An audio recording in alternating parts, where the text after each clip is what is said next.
अस्सलामुअलैकुम व्यूअर्स, कैसे हैं आप सब। आज का टॉपिक है जावास्क्रिप्ट में वेरिएबल्स क्या चीज़ होते हैं।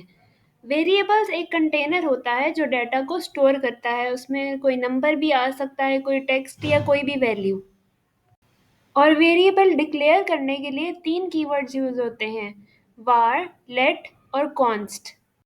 जावास्क्रिप्ट में वेरिएबल डिक्लेयर करने के लिए सबसे ओल्ड कीवर्ड var है। उसके बाद let एक नया मेथड है वेरिएबल को डिक्लेयर करने का। const जो है वो इसके अंदर वेरिएबल फिक्स रहता है, वेरिएबल की वैल्यू।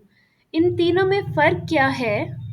काम ये तीनों एक ही करते हैं, लेकिन इनमें डिफरेंस है स्कोप का और इनके बिहेवियर का। स्कोप क्या चीज़ है? स्कोप ये है कि एक वेरिएबल आपको कितना एक्सेसिबल है।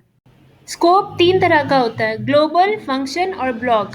अगर वेरिएबल फंक्शन के बाहर डिक्लेयर है तो वो पूरे प्रोग्राम में एक्सेसिबल होगा, इसे हम कहते हैं ग्लोबल स्कोप। और अगर वेरिएबल फंक्शन के अंदर डिक्लेयर है तो उसको सिर्फ फंक्शन के अंदर ही एक्सेस किया जा सकता है, इसे हम कहते हैं फंक्शन स्कोप। और जब वेरिएबल कर्ली ब्रेसेस के अंदर एक्सेसिबल हो सिर्फ, तो हम उसे कहते हैं ब्लॉक स्कोप। अगर स्कूल के प्रिंसिपल ने एक नोटिस स्कूल के गेट पर चिपका दिया है तो उसे सब स्टूडेंट्स देख सकते हैं, ये हो गया ग्लोबल स्कोप। लेकिन अगर कोई टीचर क्लासरूम में बोर्ड पर कुछ मेंशन करता है तो वो सिर्फ उसके क्लास के स्टूडेंट देख सकते हैं, इसे कहते हैं फंक्शन स्कोप। अगर एक लंच बॉक्स किसी डेस्क के अंदर मौजूद है तो वो सिर्फ एक बच्चे तक एक्सेसिबल होगा, तो वो हो गया ब्लॉक स्कोप। तो जो हमारे पास कीवर्ड var है वो फंक्शन और ग्लोबल स्कोप दोनों रखता है। कीवर्ड let और कीवर्ड const ये दोनों हमारे पास ब्लॉक स्कोप हैं। लेकिन अब बात ये आती है कि इनमें फ़र्क क्या है।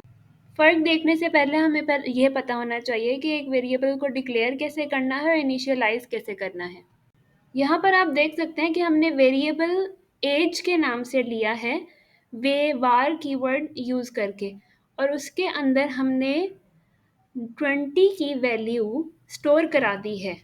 तो ऊपर हमने उसे डिक्लेयर किया और नीचे हमने उसे इनिशियलाइज कर दिया। लेकिन हम इसे इकट्ठे भी लिख सकते हैं, जो कि मैंने नीचे लिखा हुआ है। और अगर आपने वेरिएबल डिक्लेयर करने के बाद उसे कोई वैल्यू असाइन नहीं की तो वो अनडिफाइंड कहलाएगा। वो एक एरर नहीं होगा, वो बस अनडिफाइंड होगा।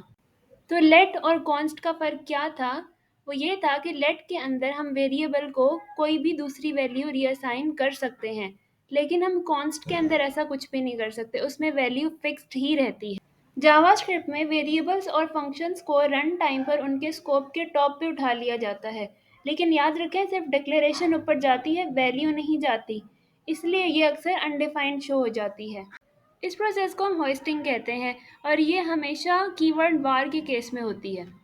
लेट्स सपोज कि एक टीचर ने रोल नंबर लिस्ट बनाई है, ये हो गई डिक्लेरेशन, लेकिन स्टूडेंट को अभी सीट असाइन नहीं हुई है, तो ये हो गई इनिशियलाइजेशन। अगर आप सीट असाइन होने से पहले ही स्टूडेंट का नाम पूछो तो लिस्ट में नाम तो मिल जाएगा, लेकिन सीट खाली होगी, यानी कि उसकी वैल्यू होगी अनडिफाइंड। तो असल में ये चीज़ होती है होस्टिंग। अगर वीडियो पसंद आए तो चैनल को सब्सक्राइब ज़रूर करें।